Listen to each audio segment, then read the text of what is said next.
أعوذ بالله من الشیطان الرجیم بسم الله الرحمن الرحیم. نن د ملي مشر آفتاب احمد خان شیرپاو شپږ اویایم کلیزه ده. په دې حواله سره زه غواړم چې د ده پر ځوان باندې یو څه رڼا واچوم.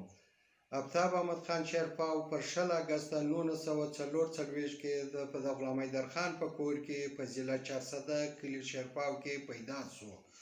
د خپل عملي سیاست آغاز چې کله د مصر ورور آیات محمد خان شیرپاو د بم په دماکه کې شهید شو، نو د هغه بعد د شهادت بعد د خپل عملي سیاست آغاز وکړي. د خپل سیاست آغاز لپاره د پیپلز پارټۍ ممبر شو او په دې حواله سره د پر مختلفو عهدو باندې هم پاتې شو. کله چې د ضیاءالحق رژیم راغی، نو آفتاب احمد خان شیرپاو د جیل له صحبتو سره مخامخ و او د ډیر عمر په جیل کې هم تیر کړي، حتی چې ځینې شپې په بهر کې هم تیرې کړلې. د هغه بعد دی برته رالی، خپل وطن پاکستان ته برته واپس رالی او بیا د پیپلز پارټۍ له پلیټفارم سره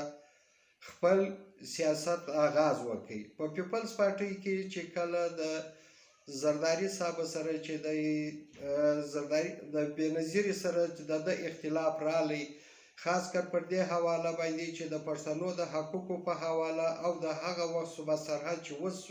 پښتونخوا ورته ویل کېږي، په دې حواله سره د ده له دوی سره اختلاف رالی او بیا یې خپله پارټۍ د پیپلز پارټۍ شیرپاو ګروپ په نامه باندې جوړه کړه. 7 کاله له مخه بیا پیپلز پارټۍ شیرپاو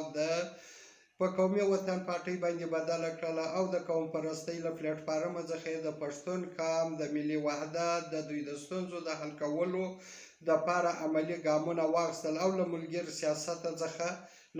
سیاست څخه د قوم پرستۍ د سیاست خواته د عملي ګامونه اوچت کړل، چې په دې کې د ډېرې سختې ګاللې دي او د پښتنو د حقوقو به یقینا د ترجمان هم دی او پښتانه به د ده په قیادت کې تر خپله منزله پورې رسیږي.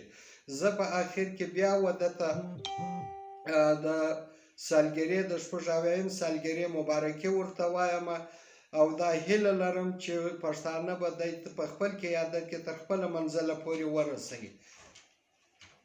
انشاءالله.